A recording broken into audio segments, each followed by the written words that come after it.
E a primeira pauta de hoje é uma notícia de última hora. O STF anulou as decisões do Tribunal de Justiça do Rio de Janeiro que inocentaram o vereador Carlos Bolsonaro de uma queixa-crime por calúnia e difamação feita pelo PSOL. Com isso, a Justiça deve reavaliar a acusação que foi feita no ano de 2020. Na ocasião, o partido entrou com essa queixa-crime, essa denúncia contra Carluxo por conta de uma publicação feita por ele que relacionava o ex-deputado federal João Willis a Adélio Bispo, autor da facada, contra o então candidato à presidência Jair Bolsonaro. E ligava o partido de João Willis, o PSOL, ao atentado. Gilmar Mendes, que foi o relator desse caso no STF, determinou que o processo volte para o primeiro grau e comece a tramitar do zero. Bom, para todo mundo saber o que aconteceu juridicamente. Quando a gente é caluniado e difamado, e a diferença da calúnia para a difamação é a seguinte: em sala de aula eu costumava explicar da seguinte maneira. Quando a gente ouve a música do Ney Matogrosso, Thelma, eu não sou gay, o que falam de mim são calúnias, essa letra está errada. Essa letra está errada. Por quê? Porque a calúnia é você dizer que alguém cometeu um crime que ela não cometeu. Né? E Thelma, eu não sou gay, não é dizer que se cometeu um crime. Mas a época dos anos 80, né, era uma difamação, porque era algo pejorativo. Hoje seria uma injúria, porque não é algo pejorativo, mas incomoda e causa alguma reação negativa naquele que não é. Então essa é a diferença. A injúria você mexe com a honra subjetiva da pessoa. A difamação com a honra objetiva, ou seja, perante a sociedade, e a calúnia é quando você imputa a alguém o cometimento, a autoria de um crime que ela não cometeu. Então, o Carlos Bolsonaro, ele repostou uma matéria de um jornalista. E essas matérias, elas são realmente bastante contundentes, para não dizer ofensivas, né? Nessa matéria, ligava-se o PSOL ao atentado, à facada, e o Adélio, que foi o autor da facada, ao João Willis. E a matéria, ela tinha essas chamadas esdrúxulas, assim: confere, precisa desenhar tudo o que está acontecendo. O desespero bate na bunda do PSOL, que ele escreve, né, com C cedilha, tem aquela grafia dele, né, fala da linguagem neutra, mas eles criam uma própria linguagem, né?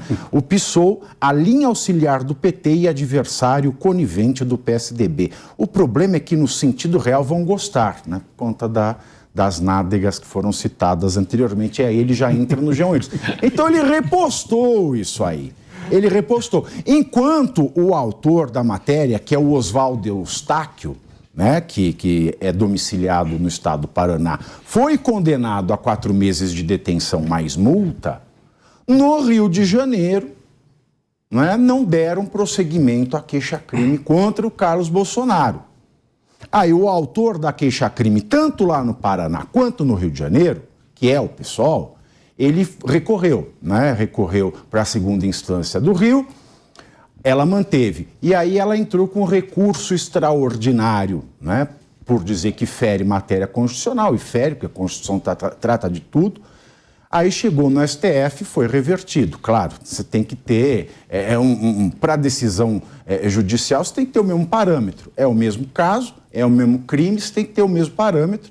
E o Carlos Bolsonaro não é nenhuma pessoa, né, qualquer no debate político. Ele era filho do presidente, ele controlava a comunicação do presidente, então agora isso volta do zero. É um crime com pena baixa, mas foi isso o que aconteceu, para todo mundo entender direito, né, e não falar coisas, porque até na matéria do jornal saem informações com inconsistência jurídica.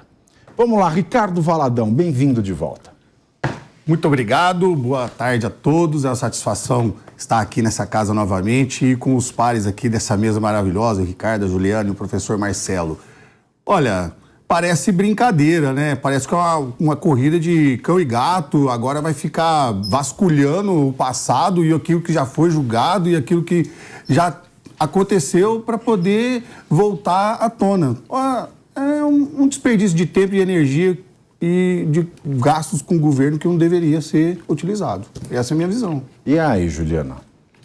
Então, boa tarde também a todos. Já vou olhar para a câmera direto, não vou olhar para vocês, né? Tá ok, claro. E você fala para os telespectadores. Falo, né? E tenho que dizer... Se fosse só no rádio, pois não teria problema. E eu vim de Smurf, como eu disse. Muito bem. Qual é a cor da Smurf? Por que a Smurf? Porque a Smurf é rosa, azul. Muito bem, tudo, muito não é? bem. A gente não quer exatamente. todo mundo. É uma estampa não binária. Exato. É uma estampa não binária. É neutra. Deixa a Damares ver. Bom, mas vamos lá. O que acontece é que existe uma tentativa de ter o discurso correto, né? De desmoralização sempre pelas narrativas. É por isso que voltou, Ricardo.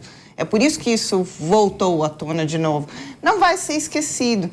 Então, qual que é a mensagem que se quer passar a partir dessa verificação nova, né? Desse novo julgamento, digamos assim?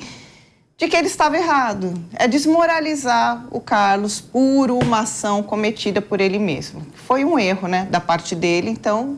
O amor venceu. Aí agora é o seguinte, Ricardo, a gente vê aqui, de fato, isso é calúnia, tá lá no código. Você falar que outro cometeu o crime que ele não cometeu, você não teve julgamento, não tem condenação. A gente viu isso acontecer com o presidente Lula, quando chamavam ele de autor de um crime pelo qual ele não foi condenado. A gente teve, no caso do dono da Boate Kiss, que ganhou uma ação de calúnia contra o pai de uma vítima, que chamou ele de assassino. E o pai da vítima foi condenado antes que ele. Agora o júri da Boate Kiss dos donos está anulado.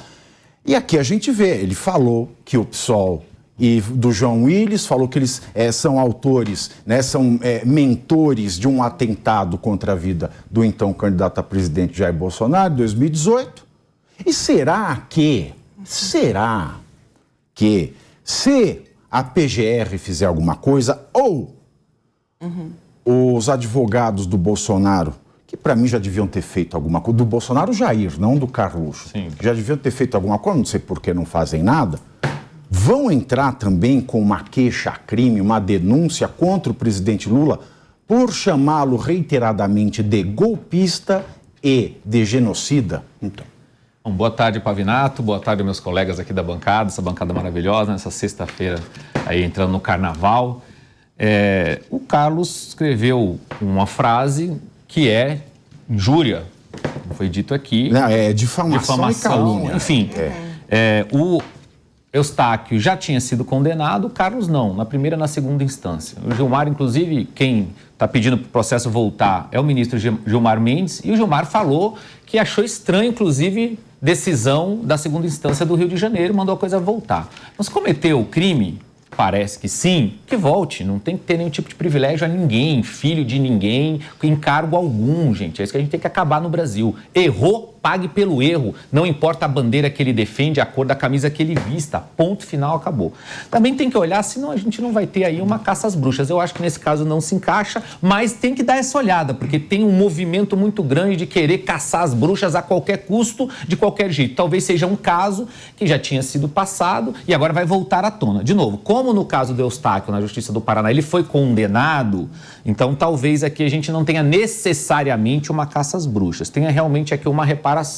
Vamos ver o que a Justiça vai dizer. Agora, Pavinato, o que você falou é importante. Em ritmo de carnaval, a coisa vai acontecer. Vem aí e não vem sozinha, vem na base do saci. O que a gente precisa ver, Pavinato, é se realmente o pessoal, em especial o pessoal que assessora juridicamente o presidente Bolsonaro, se está prestando atenção nesses detalhes que estão passando e que a esquerda nunca deixa passar. A esquerda sabe fazer muito bem esse trabalho de quando tem uma brecha, vai para a Justiça e muitas vezes até consegue ou uma manchete ou um trabalho desmoralizar a imagem aqui e outra ali. Então eu não sei por que a galera que cuida aí, que assessora, que ajuda o presidente Bolsonaro e a direita, de certa maneira, representada aí por esta figura do presidente Bolsonaro, não se manifesta, não aciona ninguém, não fala nada. Tem até documento oficial falando que foi golpe, algo constitucional que aconteceu. No site da... Tá virando uma bagunça isso aí, hein? Lá no Gov. Tá virando um samba de uma nota só. Você sabe, Marcelo, boa tarde, que agora seria o momento ideal para se fazer isso.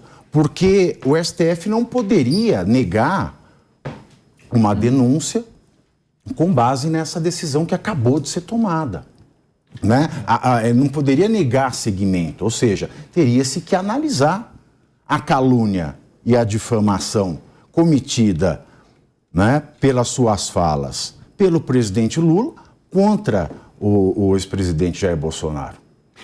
Inicialmente, boa tarde, Pavinato, boa tarde, Ricardo Valadão, privilégio de conhecer, nunca tive a oportunidade de estar aqui contigo. Boa tarde, Ricardo Rutz, Lady Juliana, estou trazendo ela para a monarquia. Uma boa tarde para toda essa equipe fantástica da Jovem Pan, esse público maravilhoso que acompanha. Eu vou apresentar em 3 pontos que eu acho que são essenciais, Pavinato. O primeiro deles, sim, ele falou algo, ele tem que responder. Não interessa quem seja a pessoa ou a simpatia que porventura eu possa ter, simpatia ou antipatia que eu possa ter por ele. Porque a realidade democrática, o Estado democrático de direito, ele se configura exatamente por isso, que as pessoas respondam por aquilo que elas fazem, por aquilo que elas falam. Esse é o primeiro ponto. O segundo é que, já que está sendo tratado desta maneira, então que todos os elementos sejam abertos, que haja transparência, porque o que consta é que provavelmente ele falou algo vinculando personalidade, supostamente com base a elementos concretos que ele tem. Então, que ele busque esses elementos e que a justiça garanta a transparência para buscar, por exemplo, filmes, gravações, onde quer que seja, para que ele possa demonstrar aquilo que ele está falando. Isso é o segundo ponto que me parece essencial. Isso é exato. Deixar claro aqui que a ação voltou para o Rio de Janeiro. Ou seja, ele não foi condenado. Sim. Porque o que aconteceu? A justiça falou, não, eu não quero julgar. Fecha o processo. Né? Foi isso que aconteceu. Ele falou, não, volta, abre o processo, investigue-se e julgue-se. O terceiro ponto que para mim eu acho que é o mais maravilhoso e fantástico de todos, que tem uma sutileza. Ora, o Estado Democrático de Direito não pode impedir uma pessoa de falar qualquer coisa. Algumas pessoas dizem, não, existe limite para a liberdade de expressão. Não tem limite para a liberdade de expressão. Eu vou dizer por qual razão. Porque o indivíduo ele tem o direito de falar aquilo que ele quiser e responderá pelas consequências do que ele falou, de acordo com aquilo que está tipificado no nosso código, na nossa legislação. Simples assim. Por qual razão? Porque se eu impedir que a pessoa fale aquilo que ele quiser, eu posso estar impedindo uma pessoa de ter descoberto algo e não dou a ele o direito de correr o risco ou se sacrificar num ato heróico para apresentar para a sociedade a verdade dos fatos. Então, o que parece para mim que é maravilhoso? Tudo bem, ele responda pelo que ele falou, mas nunca seja impedido que ele fale ou qualquer pessoa fale. Isso não pode ser impedido em hipótese alguma. Esse é o ponto essencial. Então, tudo bem, que volte para lá, comece o processo e esse processo tem que ser garantido que tudo venha à tona. Porque se ele falou e ele tem prova, isso será um benefício para a sociedade, porque ele resolve um problema.